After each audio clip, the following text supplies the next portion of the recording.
यीशु मसीह के पाक और अजीम नाम में आप तमाम कलाम सिदक देखने वालों की खिदमत में मैं पास्टर जावेद असलम सलाम पेश करता हूँ। अजीजों, एक और ईमान अफरोज वाक़े के साथ मैं आपकी खिदमत में हाजिर हूँ और यह है पुराने अहदनामा में से सदरक, मिसक और अब्दनजू। बहुत ही ईमान अफरोज वाक़या है ये, और जब भी हम इसको पढ़ते हैं, इस पर गौर करते हैं, ये हमारे ईमान को और मजबूत करने का सबब बनता है और हम एक रूहानी तौर पर, बातनी तौर पर एक खुशी और इत्मीनान को हासिल करते हैं और हमारा भरोसा अपने खुदा पर और भी गहरा और बेहतर हो जाता है। सो चलते हैं, दानियल की किताब में ये वाकया दर्ज है, बहुत ही मशहूर है और इस पर अक्सर जो है वो बातचीत की जाती है कि इस वाकये के बारे में, आग में डाला जाना, ये सारी बातों से आप वाकिफ हैं।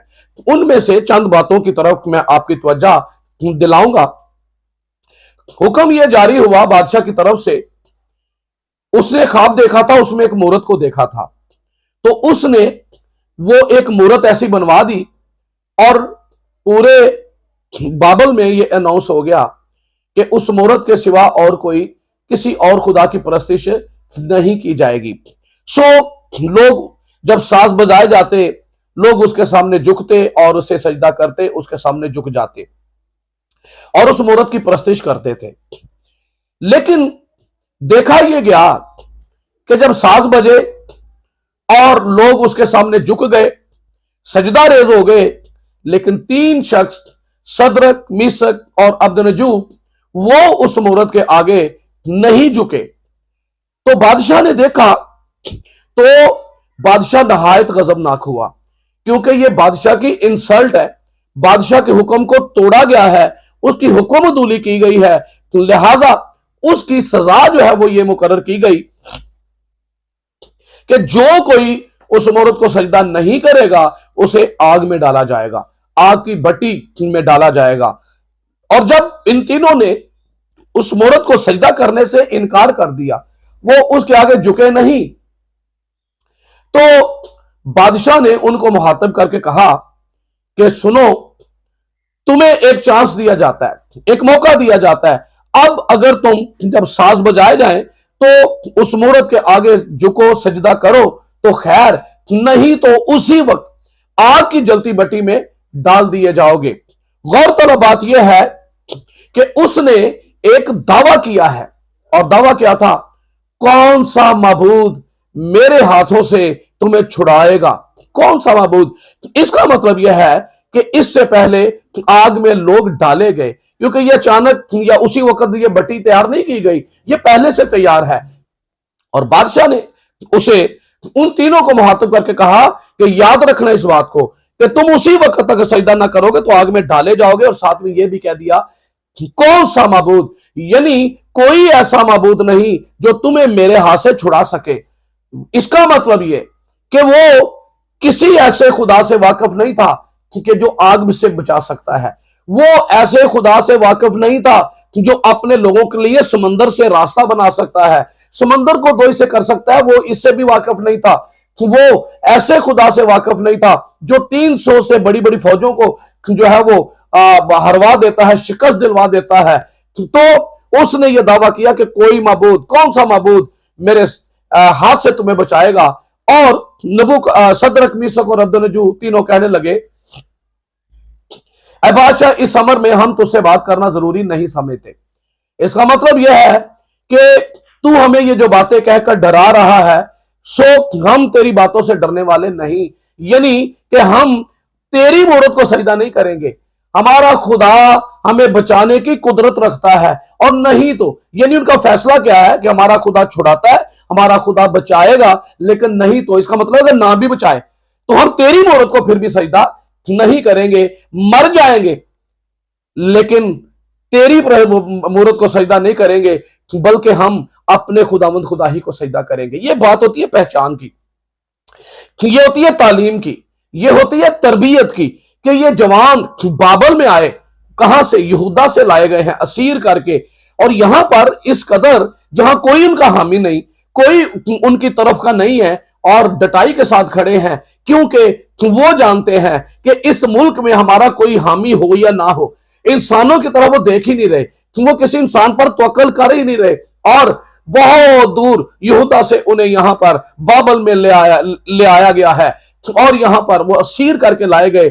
लेकिन एक बात गौरतलब है खुदा के लोगों, और वो ये है कि वो इस मुल्क में आकर भी वो डरे क्यों नहीं, क्यों खौफ नहीं खाया? क्योंकि वो जानते थे कि हमारा खुदा सिर्फ यहूदाई में नहीं है, हमारा खुदा सिर्फ इस्राएल में नहीं है, हमारा खुदा जिस पर हम भरोसा करते हैं वो इस मुल्क में भी हमारे साथ है, क्योंकि वो हर जगह है और वो हमें बचाएगा। ना भी बचाए तो तेरी मूरत को सजदा नहीं करेंगे।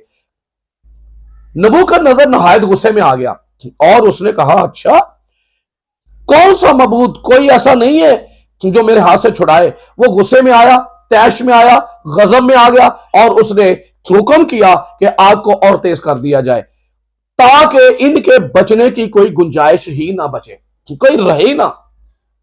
और आग को तेज कर दिया गया और उस आग में जो है उनको डाल दिया गया, क्योंकि उन्होंने बादशाह के हुक्म को तोड़ा था।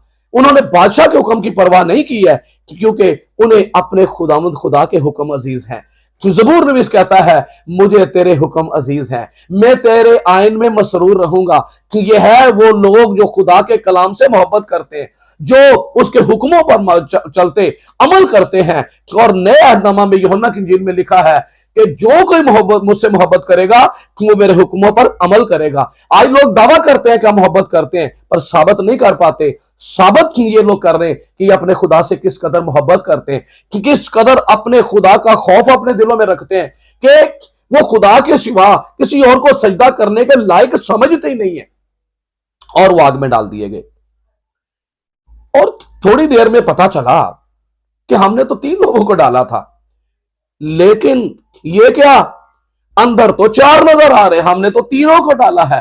और वो क्या, बांध कर डाला गया था और अभी उन्हें अंदर 4 नजर आ रहे, 4 नजर आ रहे। तो नबूकदनेस्सर, उमरा सब उस तरफ मुतवज्जा हुए और नबूकदनेस्सर कहने लगा, क्या हमने 3 को नहीं डाला? फिर ये चौथे की सूरत इलाह ज़ादा की सी है। और जानते हैं ये चौथा कौन है? जिस पर उन्होंने भरोसा किया था। यानी वो अपने लोगों को मुश्किलों में छोड़ता नहीं है, वो जिंदा है, वो कादिर है, वो हर जगह मौजूद है।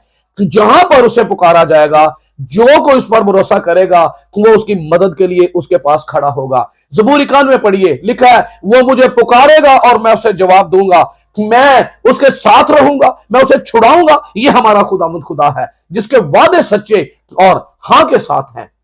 और बादशाह ने देखा कि चौथा भी उनके साथ एक नजर आ रहा है। और आपको यह मालूम होगा कि उन्हें जब आग में डाला गया था तो बांध कर डाला गया था, रस्सियों से बांधा हुआ था, लेकिन ये खुले फिर रहे हैं। तो ये कैसे हो गया? इस बात को जहन में रखिएगा कि जब वो बाहर आए तो उनके बाल के भी जलने की बदबू नहीं आ रही थी उनसे। तो इसका मतलब है आग उनके बदन के साथ जुड़ी हुई कपड़े को भी, किसी चीज को भी आग ने जो है वो जरर नहीं पहुंचाई।